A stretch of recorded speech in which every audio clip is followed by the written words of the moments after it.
حمزہ ناصر official Islamic channel کو like subscribe کریں۔ ظاہر ہے کہ جس طرح مرتب اور جلسے اس طرح آج کل ہوتے ہیں، دور رسالت مآب میں اس طرح کا تو رواج تھا ہی نہیں۔ اب جتنے بھی مسالک اور مذاہب کے اندر ہوتے ہیں، پروگرام ہیں، جلسے ہیں، تقریبات ہیں، جلوس ہیں،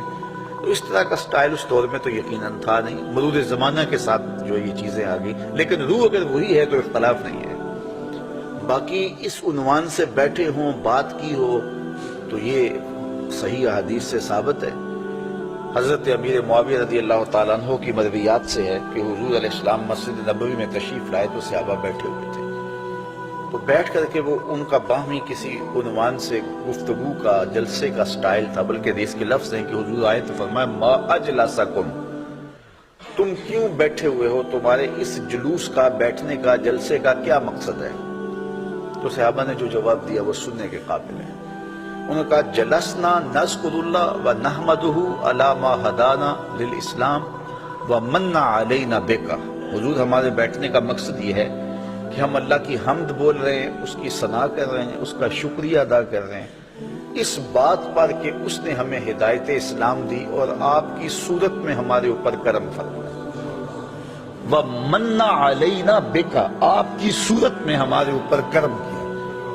اور اگر اس کو حضرت حسان بن ثابت کے لہجے میں دیکھنا چاہو تو ان کے صریح لفظ یہ ہیں مَنَّ عَلَيْنَا رَبُّنَا أَن بَعَثَ فِينَا مُحَمَّدًا صلی اللہ علیہ وسلم، ہمارے رب نے ہمارے اوپر احسان کیا ہے کہ محمد عربی عطا کر دی۔ اور اگر اس کا اردو میں منظوم ترجمہ چاہو تو یہی ترجمہ ہوگا فضل رب العلا، اور کیا چاہیے، مل گئے مصطفیٰ، اور کیا چاہیے۔ من علینا ربنا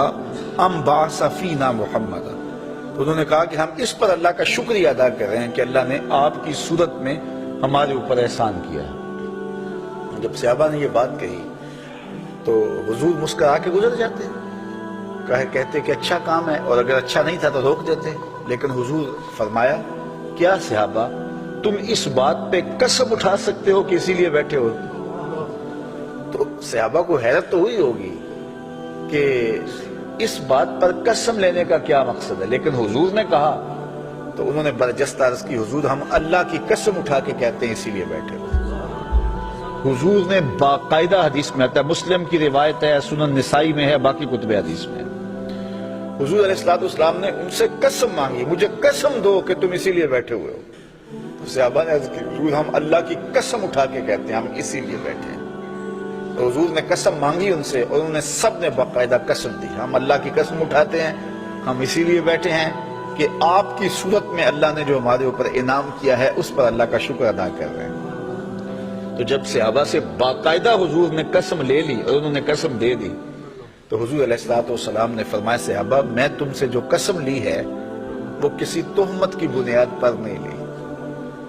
کوئی شک نہیں تھا تمہارے قول کی صداقت پر کہ میں نے قسم سے تصدیق چاہی ہو، بلکہ ماجرا کچھ اور تھا، اور وہ کیا تھا کہ میں حجرے میں تھا، اتانی جبریل علیہ السلام، میرے پاس حضرت جبریل امین آئے، تم باہر بیٹھ کے مجلس کر رہے تھے اور میں حجرے میں بیٹھا ہوا تھا، اتانی جبریل علیہ السلام، اور میرے پاس جبریل امین آئے، فاخبرنی ان اللہ یباہی بکم الملائکہ، مجھے جبریل نے آ کے خبر دی اے صحابہ تمہارے اس عمل پر اللہ فرشتوں میں فخر کر رہا ہے، تمہارے اس عمل پر، فاخبرنی ان اللہ یباہی بکم الملائکہ، تمہارے اس عمل پر اللہ فرشتوں میں ناز کر رہا ہے، فرشتوں میں فخر کر رہا ہے کہ میں نے ان کو ایک نعمت دی تھی، کتنے قدردان ہیں کہ اب بھی بیٹھ کے اس کا شکریہ ادا کر رہے ہیں۔ اللہ اکبر۔ تو مجھے بتائیے آج اگر میں اور آپ بیٹھ جائیں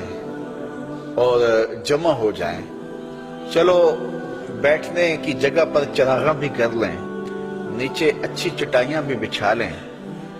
اب اتنی آوازیں نہیں ہیں کہ زور سے بول کر آخری شخص تک آواز پہنچائی جائے،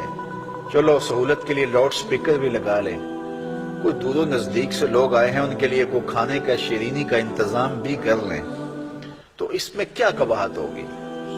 یہ کیا بالکل اسی مجلس کا تسلسل دکھائی نہیں دیتا؟ ہاں اگر ضد ہے تو اس پر بڑی باتیں کی جا سکتی ہیں اور کی بھی جاتی ہیں، لیکن اگر ضد نہیں ہے، انصاف کی نظر سے دیکھا جائے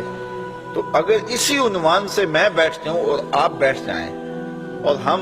جو ہے وہ اپنے رزق سے اس کے لیے کوئی دوستوں کے لیے اہتمام بھی کھانے کا کر لیں